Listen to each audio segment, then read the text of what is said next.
Good morning everybody. आप सभी का एजुकेशन 07 की कक्षा में स्वागत एवं अभिनंदन। आज हम सभी लोग धन विज्ञान के पिछले वीडियो के आधार पर आज आगे अध्ययन करते हैं, क्योंकि आपने पिछले वीडियो में ध्वनि शब्द की उत्पत्ति, ध्वनि का इतिहास और शिक्षाविदों के बारे में उसकी राय इत्यादि को जाना। आज उसी कड़ी को आगे बढ़ाते हुए हम लोग उससे जुड़े कुछ अन्य तथ्यों का अध्ययन करेंगे। जब हमने टॉपिक के लास्ट में अध्ययन किया था तो उस समय हमने ध्वनि की तीव्रता या मंदता के आधार पर उसके 3 भाग बताए थे, ठीक, जिसमें नाद, श्वास और जपित इन 3 भागों या वर्गों में विभाजित किया गया था।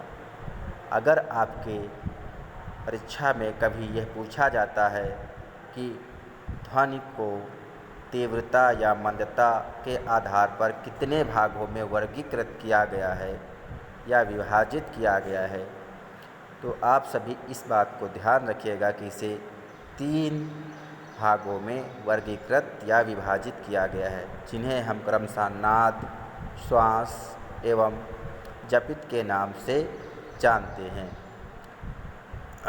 अब हम यह जानते हैं कि इन्हें किस तरीके से इनका प्रयोग करते हैं और कैसे इन्हें को हम सघोष, अघोष, अन्य के रूप में भी जानते हैं, क्योंकि अक्सर परीक्षा में आपके यहाँ सघोष, अघोष इन पर अलग से जो है विस्तृत रूप में प्रश्न पूछे जाते हैं।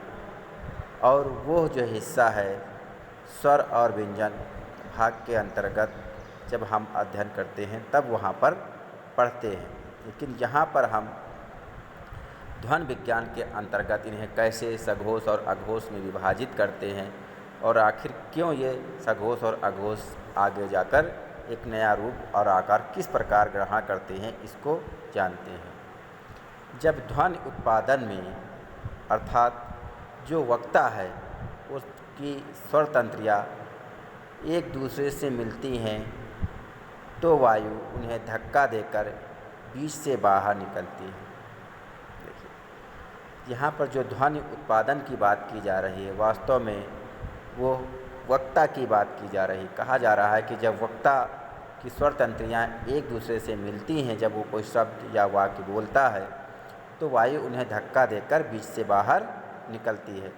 ऐसी ध्वनि को हम नाद ध्वनि कहते हैं, जैसे गा, घा, जा आदि। इसे सघोष ध्वनि भी कहते हैं। देखिए, कभी अगर आपसे परीक्षा में पूछ लिया जाए कि नाद ध्वनि का दूसरा नाम क्या है, तो वास्तव में नाद ध्वनि का दूसरा नाम सघोष ध्वनि भी है। अब देखिए, ये तो बात हो गई नाद और सघोष की। अब हम जानते हैं कि श्वास या अघोष क्या होता है। देखिए, जब स्वर तंत्रियाँ एक दूसरे से दूर होती हैं, अर्थात जहाँ से हमारा उच्चार स्थान है वो उसमें जो स्वर तंत्रियाँ हैं, तंत्रिकाएँ हैं, वो दूर होती हैं, तो जो हमारी श्वास है वो बिना घर्षण और बहुत ही सरलता से बाहर आ जाती है। ऐसी ध्वनि को हम श्वास या अघोष कहते हैं, जैसे का, ता, पा आदि। देखिए, अब यहाँ पर आपने देखा कि जो भी वर्ण या अक्षर या ध्वनि हम कहे बोलते हैं, तो यहाँ पर आपने देखा हमारे मुख को या हमारे स्वर तंत्रियों में कोई भी किसी भी प्रकार का घर्षण नहीं होता और बहुत ही सरलता से हम चीज़ों को स्पष्ट रूप से कह पाते हैं और करते हैं। तो इसीलिए इसे श्वास या अघोष ध्वनियाँ भी कहा जाता है। अब अगर बात करें अगले तथ्य की, तो देखिए, अब जपित क्या होता है। जब बहुत मंद ध्वनि होती है तो दोनों स्वर तंत्रिकाओं या तंत्रियों के किसी कोने से वायु बाहर ऐसी आती है। जब आप कोई शब्द ऐसा बोल रहे हैं या वर्ड बोल रहे हैं जहाँ जो स्वर तंत्रियाँ हैं वो किसी कोने से वायु बाहर निकलती है। अब कभी आप देखते हैं मुंह के एक साइड से किनारे से, कभी दूसरे से, तो ऐसी ध्वनि को हम चपत ध्वनि कहते हैं। अब ये तो बात हमारी हो गई नाद, श्वास एवं जपित की। आप इनको याद रखिएगा, अगर कभी पूछ लिया जाता है कि नाद क्या है। सामान्यतः आपके यहाँ सघोष किसे कहते हैं, अघोष किसे कहते हैं, उदाहरण सहित स्पष्ट कीजिए। आप इसको स्वर और व्यंजन वाली कक्षा या उस वीडियो से आप देख सकते हैं जो हिंदी भाषा में आपके यहाँ विशेष रूप से पढ़ाया गया है या अध्ययन कराया गया है। क्योंकि सघोष, अघोष, अनुनासिक, निरनुनासिक, अयोगवाह, इन सभी शब्दों या शब्दावलियों का अध्ययन हम हिंदी भाषा के अंतर्गत मुख्य रूप से करते हैं। और यद्यपि ये एजुकेशन 07 है, लेकिन उसके बावजूद यहाँ पर जो ये पोर्शन आपके यहाँ है ध्वनि विज्ञान, ये वास्तव में हिंदी भाषा से जुड़ा हुआ है। इसलिए आप इसके साथ साथ हिंदी भाषा में जो आपको सघोष, अघोष, अनुनासिक, निरनुनासिक, अयोगवाह इत्यादि पढ़ाए जाते हैं उनका भी ठीक से अध्ययन करिए। और यहाँ पर आपको उसी रूप में विद एग्जाम्पल या उदाहरण के साथ चीज़ों को लिखना है। अब हम बात करते हैं कि भाषा अध्ययन में जो है स्वर विज्ञान का क्या महत्व है या किस प्रकार उसकी भूमिका होती है। देखिए, भाषा अध्ययन में स्वर विज्ञान या ध्वनि विज्ञान का अपना एक विशेष महत्व है, क्योंकि अन्य बृहत्तर इकाइयों का ज्ञान उसके आधार पर ही हम करते हैं। क्योंकि देखिए, यहाँ पर तो हम ध्वनि, वर्ण या अक्षर की बात करें या शब्द की, लेकिन जब बृहत स्तर पर या उच्च स्तर पर या व्यापक पैमाने पर हम इसका अध्ययन करते हैं तो उसका आधार यही ध्वनि विज्ञान बनता है। क्योंकि उसी के आधार पर हम आगे की अध्ययन या सीखते हैं या अधिगम प्राप्त करते हैं। इसके अंतर्गत विभिन्न ध्वनि उत्पादक अवयवों का अध्ययन किया जाता है कि कौन कौन से वक्ता है या कैसे है और किस तरह से वो बातों को बताते हैं और कैसे करते हैं, क्या शुद्ध है क्या अशुद्ध है और किस आधार पर हमें चीज़ों को बोलना चाहिए और कैसे जानना चाहिए। स्वरों के शुद्ध ज्ञान के पश्चात शुद्ध लेखन को सबल आधार मिल जाता है। आप ये बात विशेष रूप से जानते हैं, जो कक्ष में जो बालक या प्रशिक्षु जितना शुद्ध उच्चारण करते हैं उनके लेखन में उतनी कम गलतियां होने की संभावना रहती है। जो छात्र किसी शब्द या अक्षर का ठीक से उच्चारण नहीं कर पाते हैं उनके लेखन शैली में आप देखेंगे कि बहुत ही ज़्यादा मिस्टेक होती रहती हैं या गलतियां होती रहती हैं। कभी वर्तनी की होंगी, कभी अन्य की होंगी, और किसी न किसी प्रकार की वो गलतियां करते रहते हैं। अब इसके पश्चात हम बात करते हैं कि उच्चारण में होने वाले विभिन्न संदर्भों के परिवर्तन का ज्ञान भी संभव हो पाता है।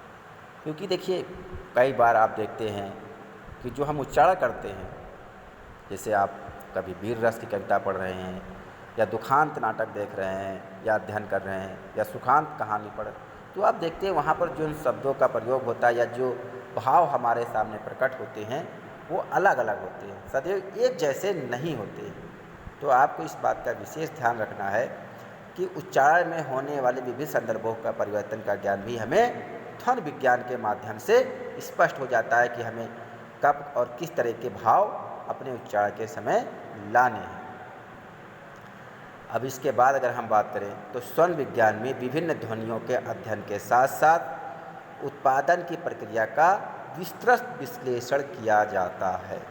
देखिए, स्वर विज्ञान में ऐसा नहीं कि सिर्फ हम हिंदी या अंग्रेजी या कोई और बात करें, वहाँ पर तो विभिन्न भाषाएं हैं उनका हम अध्ययन करते हैं, विभिन्न ध्वनियाँ हैं उनका अध्ययन करते हैं कि कैसे उनका उत्पादन क्या होता है, कैसे वक्ता उनका उच्चारण करता है और सही उच्चारण स्थान क्या है और किस रूप में वो होनी चाहिए, और लोग जो उस क्षेत्र के नहीं वो किस तरह से बोलते हैं और जो उस क्षेत्र विशेष के हैं वो कैसे बोलते हैं।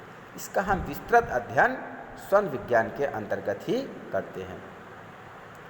इसी अध्ययन क्रम में ध्वनि उत्पादक विभिन्न अंगों की रचना और उनकी भूमिका का भी अध्ययन किया जाता है। क्योंकि हम देखते हैं कि जो हमारी स्वर तंत्रिकाएँ हैं या तंत्रियाँ हैं वो कैसे कार्य करती हैं, उनकी भूमिका क्या है, इसका भी अध्ययन हम स्वर विज्ञान के अंतर्गत करते हैं। ध्वनि गुण और उसकी सार्थकता का निरूपण भी किया जाता है। स्वन के स्वनिम का विवेचन विश्लेषण भी किया जाता है। देखिए, इसके साथ साथ भाषा की उच्चारात्मक लघुत्तम इकाई अक्षर के स्वरूप और उनके वर्गीकरण का भी विचार किया जाता है कि जो अक्षर है उसका उच्चारण लघुत्तम स्वरूप क्या है, उसका वर्गीकरण किस तरह किया जाता है कि वो स्वर है या व्यंजन है इत्यादि का अध्ययन किया जाता है। और समय और प्रकृति के अनुसार ध्वनियों में हम किस प्रकार परिवर्तन होता रहता है इसको भी देखते हैं।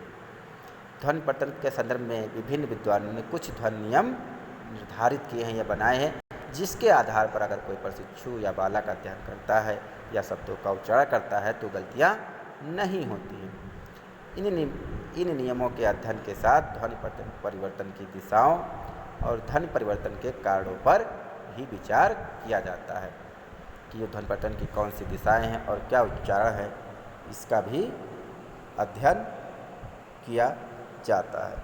देखिए, यहाँ पर आपको मैटर के बाद एक फिगर दिया गया है जिसमें ये बताया गया है कि नंबरिंग के साथ, यद्यप यहाँ पर पूरे आपने देखा होगा कि जो हमारी स्वर तंत्रियाँ हैं वहाँ पर आपको काफ़ी ज़्यादा आप देखेंगे कि नंबरिंग है या अंकन किया गया है, लेकिन यहाँ पर आपको जो नीचे कुछ शब्द लिखे हुए हैं वो बताए गए हैं कि वहाँ पर उच्चारण किस रूप में होता है और उनका क्या तात्पर्य है। देखिए, आपके परीक्षा में या आपको है, क्योंकि आपको ध्वनि विज्ञान का अध्ययन नहीं करना है बल्कि वास्तव में ये जानना है कि कैसे हम शब्दों का सही उच्चारण करते हैं और किस रूप में करते हैं और किस तरह उनका उच्चारण होना चाहिए। ये बहुत ही महत्वपूर्ण तथ्य है, क्योंकि हो सकता है कभी आपसे वाइवा के समय या अन्य कोई व्यक्ति कभी पूछ बैठे कि कहाँ से किस शब्द का उच्चारण होता है, आप एक या दो उदाहरण या स्थान बताइए, तो आप उनको याद कर लीजिए और उनके क्या नाम हैं।